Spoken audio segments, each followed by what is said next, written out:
শামসুর আলী মল্লিকের কাছে যাব। শামসুর আলী মল্লিক, ফিরহাদ হাকিমের এই ডাকে কি আপনারাও সাড়া দেবেন? সংখ্যালঘুদের সংখ্যাগুরু করতে হবে, দাওয়াতে ইসলামের মাধ্যমে দুর্ভাগা যারা তাদেরকে নিয়ে আসতে হবে, মানে একটা চেন রিয়াকশনে এরকম একটা প্ল্যান চলছে।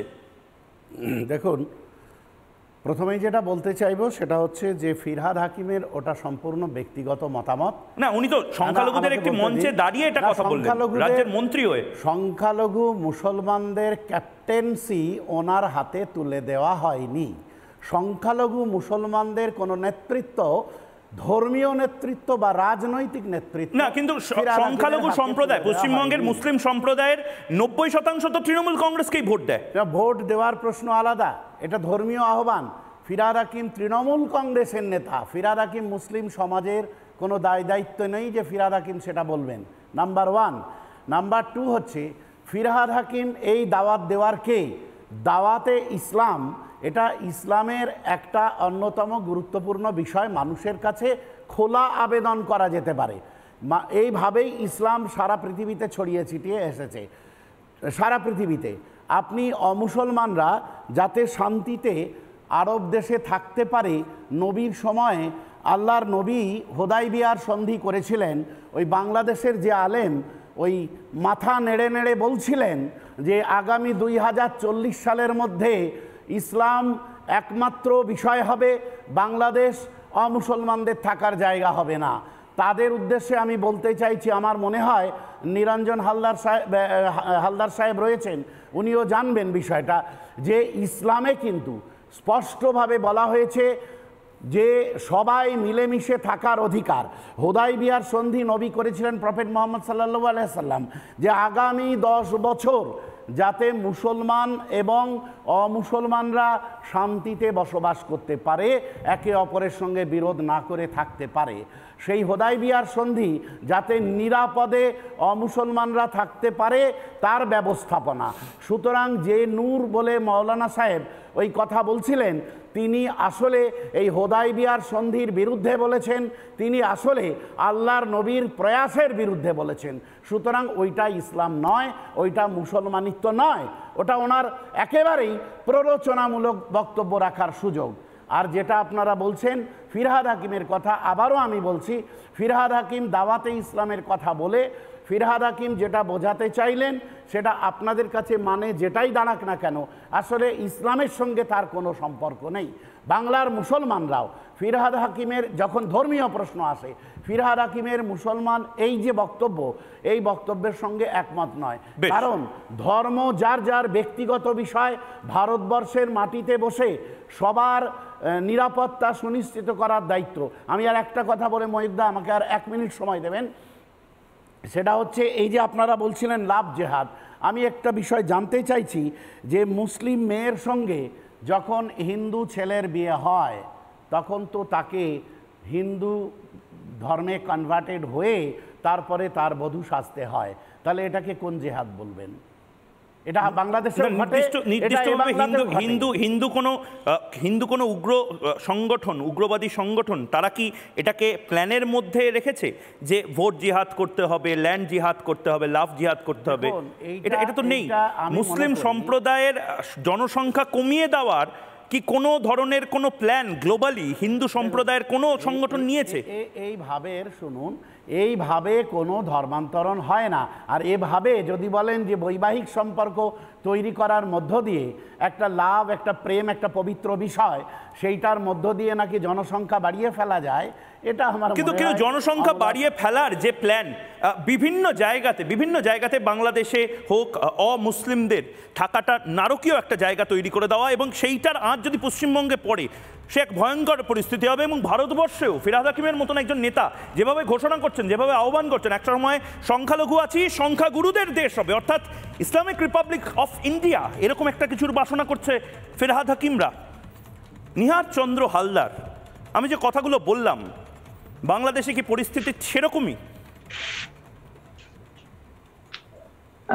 আসলে ময়ূরদা, আপনার প্রত্যেকটা আমি নোট করেছি, প্রত্যেকটা কথা।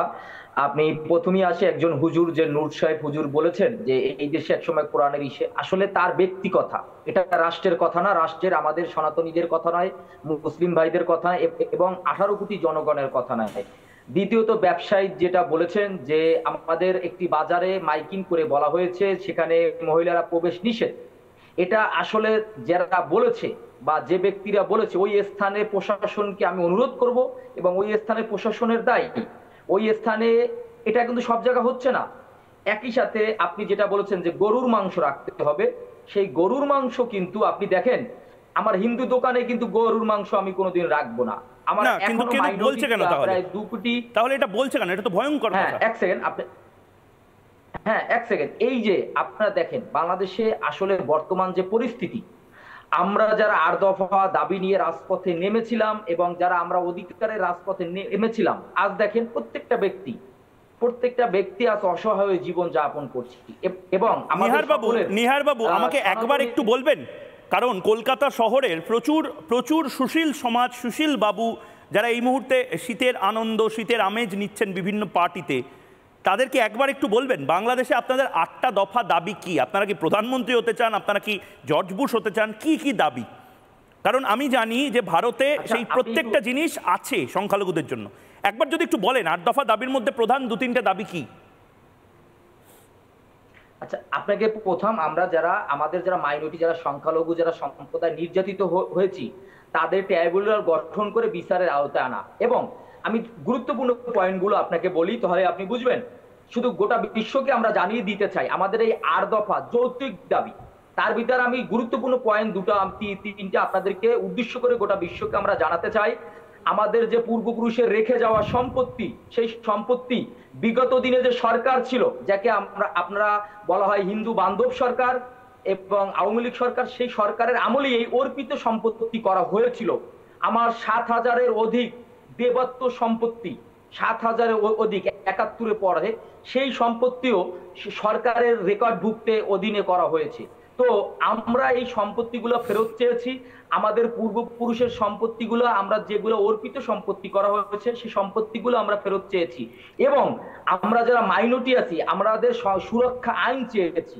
আসলে আমরা যে 8 দফা আপনারা যদি দেখেন, এটা যৌক্তিক, এবং সে 8 দফা যদি বর্তমান উপদেষ্টা মন্ডলী মেনে নেয়, সে 8 দফার যদি বিচারের আওতায় আনে, তাহলে সবচাইতে বিচারের কাঠগড়ায় দাঁড়াবে পূর্বে যারা সরকার ছিল তারা কিন্তু দাঁড়াবে। আমরা এর বেশি কিছু চাইনি। এবং আমাদের এই আন্দোলনকে প্রশ্নবিদ্ধ করার জন্য আমরা যখন রক্তাক্ত শারদে রাজপথে নেমেছিলাম 2021 সালে, তখন আমাদেরকে বলা হয়েছিল যে সরকার ছিল যে এই আন্দোলন জামাত, শিবির, বিএনপির হয়ে হিন্দু প্রতিনিধিরা রাজপথে নেমেছে। এবং এখন যে আমরা এক সেকেন্ড আপনি একটু বললেন, এখন যে আমরা আন্দোলনে নেমেছি 5ই আগস্ট, সেই আন্দোলনকে বলা হচ্ছে আওয়ামী লীগের। আসলে আমরা আওয়ামী লীগের সাথে কেউ যুক্ত নয়, কোন রাজনৈতিক দলের সাথে আমাদের এই আন্দোলন ছিল না, ভবিষ্যতেও আমরা কোন রাজনৈতিক দলের সাথে যুক্ত হতে চাই না। কিন্তু এই কনভার্সনগুলো, এই যে ফোর্স কনভার্সন, অর্থাৎ এই ধর্মান্তকরণ, জোর করে ধর্ম পরিবর্তন করে নেওয়ার কথা বলা, বা অনেক ক্ষেত্রে দাঁড়িয়ে স্বেচ্ছায় ধর্ম পরিবর্তন করছে বহু কন্যা, বহু মেয়েরা, এটাকে কি বলবেন?